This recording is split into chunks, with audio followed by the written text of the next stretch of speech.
શ્રી લોહાણા યુવક મંડળ પાટણ આયોજિત 40મો સમૂહ લગ્ન ઉત્સવ ખાડિયા મેદાન ખાતે સંતો, મહંતો અને સમાજના દાતાઓ અને આગેવાનોની ઉપસ્થિતિ વચ્ચે યોજાયો હતો। આ 40મા સમૂહ લગ્ન ઉત્સવમાં સમાજના 12 જેટલા નવદંપતીઓએ પ્રભુતામાં પગલાં પાડી પોતાના નવજીવનની કેડી કંડારી હતી।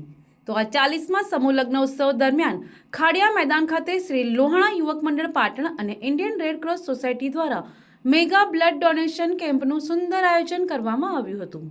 તો આ મેગા બ્લડ ડોનેશન કેમ્પમાં પાટણના સામાજિક કાર્યકર લાલેશભાઈ ઠક્કરે પણ બ્લડ ડોનેટ કરી સમાજના અન્ય દાતાઓને પણ બ્લડ આપવા પ્રોત્સાહિત કર્યા હતા।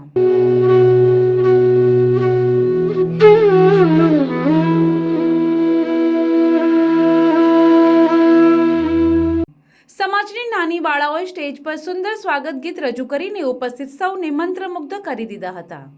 આ પ્રસંગે ઉપસ્થિત જાનકીદાસ બાપુએ નવ દંપતીઓને આશીર્વાદ પાઠવ્યા હતા।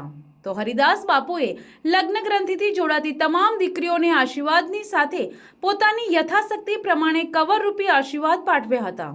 તો વિલાજ ગ્રુપના વિપુલભાઈ ઠક્કર દ્વારા સમૂહ લગ્નમાં જોડાયેલા તમામ દંપતીઓને પોતાના સ્વખર્ચે ગોવા માટેની ટ્રીપ ભેટ સ્વરૂપે જાહેર કરી હતી।